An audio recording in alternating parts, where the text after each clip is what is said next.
Selamat pagi semuanya. Aku akan bawain materi namanya Linguistic for Designers. Why designers should write better sentences and how. Sebelumnya kenalan dulu, aku Pridanti. I'm a linguistic graduate and strategic writer. Seperti yang tadi aku udah bilang, writing sentences is very important. Karena itu before we start, let me convince you. Design is your work. Mungkin ada yang bingung kok design itu adalah kata-kata ya. Design is really your work. Karena kalau kamu bisa menguasai kata-kata, kamu bisa menguasai desain dengan baik. Karena at some point, everything in this world is word. Ketika kita pengen continue sesuatu, start with words, and every time we finish everything, we finish it with words. Ketika kita bisa melihat sesuatu, pertama kali diproses oleh otak kita itu juga termasuk kata-katanya. Misalnya sekarang aku lagi ngelihat kursi gitu. Di kepala aku akan memproses kata-kata yang bernama kursi. Word are your world life support. Words can do anything, seperti yang tadi aku bilang. Novel itu adalah a joint of words gitu. Two words can seal a promise. Words can start and end a relationship, a marriage, a deal. A magic word can help us to get what we need from our stakeholders. Jadi it's about the communicating our sentences in the right way, so we can menyampaikan apa yang bisa konteks yang tepat gitu, dan kita bisa membuat orang menerima message yang kita sampaikan dengan tepat juga. Itu kan belum bisa dijelasin secara lebih literal, and words help that for you. Also, words lead to action and they tell stories of those actions. Kayak misalnya, the researcher are definitely hunters for words. Mereka berusaha untuk menanyakan atau cari informasi melalui responden. Nah, kalimat-kalimat itu kan harus tepat guna supaya mereka mendapatkan respon yang baik dari responden tersebut. Dan of course, honorable mention, UX writers, obviously, we really do everything through words. However, words aren't easy. If your relationship in writing simple sentences aren't that good, probably you cannot find words that show hardworking context that effectively brought a cause of action. Jadi kenapa aku bilang kayak gini? Karena good writing is writing that get things done. Kalau misalnya hardworking konteks dalam sebuah kalimat itu nggak bisa kita ramu, bahkan dalam simple sentences gitu, kita nggak akan bisa membuat respon dari siapapun yang kita tuju, maupun itu stakeholders atau itu respondents, bahkan kalau UX writer, user itu sendiri gitu. How this will impact designers? Misalnya, researchers using words or sentences that will actually dig down the topic of research, making sentences that will nudge their respondents. Terus yang namanya kalimat itu kan merumuskan gagasan utama dan menyusun kerangka atau garis besar. Jadi gagasan utama dan kerangka dan garis besar itulah yang akan membuat hardworking context dalam sebuah sentences gitu. Manfaatnya apa sih untuk bikin sebuah hardworking sentences? Yaitu efisiensi of course akan naik. Ini salah satu penulis, kalau kalian tahu Clockwork Orange, ini Anthony Burgess yang nulis Clockwork Orange. Dia adalah seorang linguis juga, dan dia bikin kalimat yang bagus banget menurut aku. Words slide into the slots of ordained by syntax and glitter as with atmospheric dust, which we call meaning. Sebenarnya kata-kata itu akan dimasukkan ke dalam slot-slot struktur sintaksis, yaitu kalimat yang nanti akan dibumbui sama yang namanya meaning atau makna gitu. Karena sebelum kata-kata itu masuk ke dalam slot-slot, mereka itu cuman discrete items pointing everywhere and nowhere gitu. Ketika mereka sudah dalam satu struktur yang baik, dalam kerangka yang baik, mereka akan masuk ke dalam sebuah form yang penuh dengan logika dan struktur. Jadi mereka punya relationship satu sama lain. Jadi sebenarnya bikin kalimat itu tuh kayak technical achievement lah ya. Jadi ketika kita udah bisa bikin satu kalimat tuh, we have achieved something like ordained logic gitu. Kita bisa bilang kalau bikin sentence itu adalah a logical order. Mulai dari yang paling sederhana, yaitu belajar, bukan sintaksis, tapi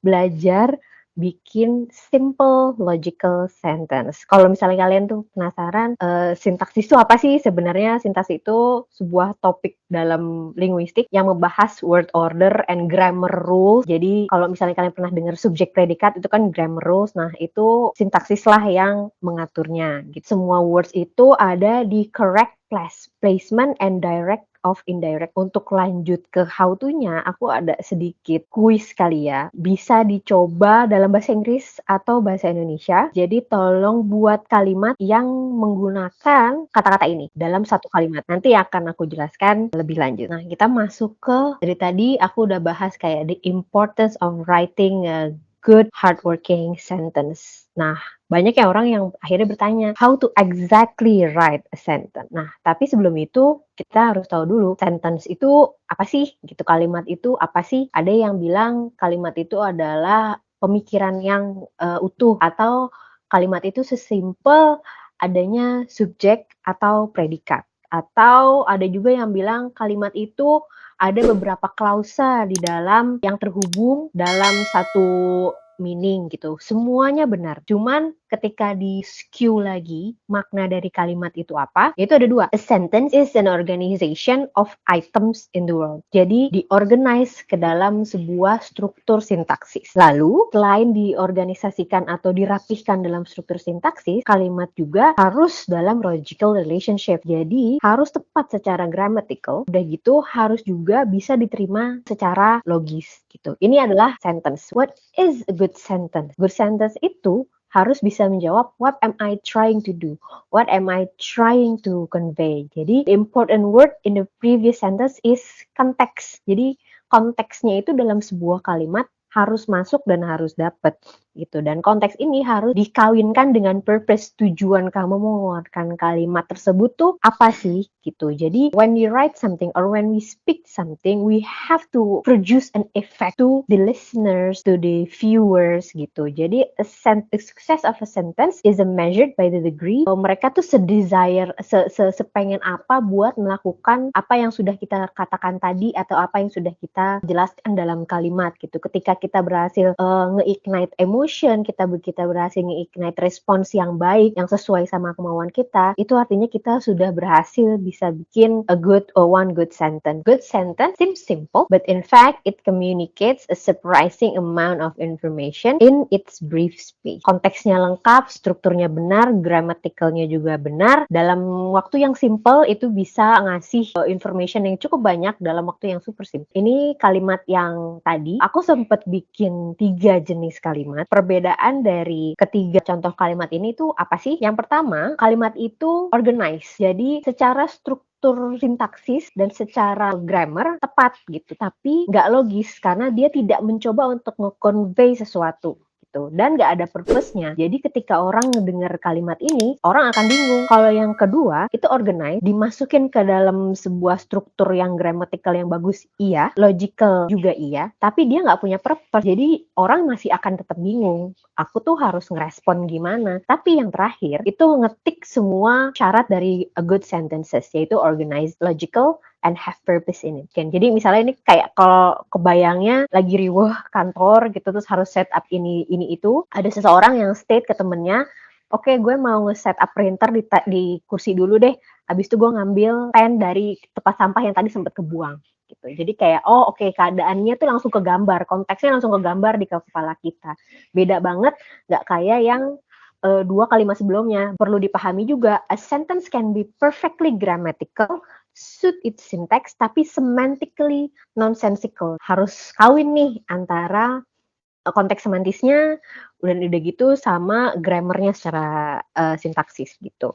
Jadi akan ada 2 teknik sintaksis yang bisa dicoba untuk membuat kalimat yang tepat guna dan semantically sensical, yaitu dengan bikin yang namanya satu subordinating style. Subordinating style itu adalah style menulis kalimat yang umumnya terjadi untuk menulis kalimat yang ada sebabnya dan ada akibatnya gitu. Jadi ada beberapa section yang A menjelaskan B atau B menjelaskan A. Nah, klausa-klausa yang ada di subordinating style itu ada 3 nih. Nah, ini tuh kan berguna banget buat ketika kita menjelaskan suatu konsep atau kita berusaha untuk menggali insight dari responden. Jadi ketika A terjadi, B terjadi nggak gitu, atau enggak ketika A terjadi akan menghasilkan B. Nah, contohnya tuh apa? Kalau show something that causes something else itu bisa bikin kalimat kayak gini. The sun shone, bringing smile to the face of the winter weary students. Jadi gara-gara matahari udah terbit, mengakibatkan orang-orang yang udah kedinginan gara-gara winter jadi senyum. Jadi ada sebab dan ada akibat. Atau kita show something that happened earlier. After months of cold, cloudy winter, the sun shone, bringing smiles to the faces of winter-weary students gitu. Sebenarnya tetap sebab dan akibat, cuman di-highlight banget nih apa yang terjadi sebelumnya. Jadi ketika sangat-sangat di-highlight, itu akan mengakibatkan efeknya tuh gimana gitu. Atau kita juga bisa tukar, show something that happens afterward. After months of cloudy weather, the sun shone, bringing smiles to the face of the winter-weary students who rush outdoors after the school. Ini style yang pertama. Jadi style untuk menulis logis dan semantis, yaitu subordinating style, sebab dan akibat. Tapi kan nggak semua kalimat bisa dibuat sebab dan akibat ya. Untuk itu ada style kedua, namanya additive style. Additive style itu gimana sih? Ketika kita nge-convey sentences yang akan nambah terus keterangan atau penjelasannya. Jadi ada beberapa klausa-klausa yang saling mendukung satu sama lain, klausa-klausa yang saling menjelaskan main idenya, sehingga mereka jadi satu kalimat yang padu dan bisa menjelaskan si main idea tersebut. Jadi klausa-klausa tambahan ini harus menjawab what happened next, atau enggak siapa yang ngomong, si yang ngomong apa, terus akhirnya gimana gitu. Jadi si big idea-nya itu akan jelas dengan klausa-klausa keterangan tambahan. Formulanya, jadi ada topik yang akan dibahas di depan. Topik yang dibahas di depan ditanda titik atau koma dengan ditambah klausa tambahan yang mendukung si topik tersebut, yang topik utama tersebut. Ditambah details dan ditambah sama finishing touch. Contohnya, kalau di sini ini aku ngambil dari contoh gimana kita nge-convey kalimat dalam kata-kata passing. The word passing suggested the transience of things, the passing of times and the change of human life gitu. Jadi kayak passing itu artinya apa sih gitu, apa yang akan dia convey. Nah, terus tiba-tiba akan masuk nih klausa tambahan yang ngegambarin kata rustle. Rustle itu apa sih? Suggested the rustling leaves and the skirt of the polished floor gitu. Nah, finally the wordnya terus habis itu ditambah lagi details. Jadi it's adding details and details and details and details. Habis itu di wrap sama finishing touch. Kalau misalnya ini terlihat jelimet gitu ya, bisa kita ingat juga additive style itu a series of when atau a series of what. We explain it yang kita divide dengan kalimat-kalimat yang terpisah, klausa-klausa terpisah, tapi tetap merujuk ke dalam satu tema yang sama dan akhirnya akan di-conclude atau di-wrap dengan kalimat yang menjelaskan semua konsep tersebut. The most engaging way to write something or in sentences are a love letter. Jadi love letter itu nggak necessarily kita harus ke manusia lain, tapi lebih juga kita bisa you can explain how much in love you are with yourself, with your work, with your passion. Karena ketika kita nulis love letter, tentu ada sebab dan akibat kan. Ada yang menyebabkan, terus ada yang mengakibatkan sesuatu, ada alasannya, ada juga penjabaran di mana kita ngejabarin love-nya itu bisa sebesar apa sih, atau juga love-nya itu tuh bisa menjangkau kemana aja sih, ngerembetnya kemana aja sih. Jadi love letter itu sangat-sangat sebuah tempat yang baik untuk kita mengekspresikan kalimat atau mengekspresikan message tentang sesuatu gitu ya. Karena segala macam style itu bisa digabungin ke dalam letter sebenarnya. I think that's all from my talk today. Thank you.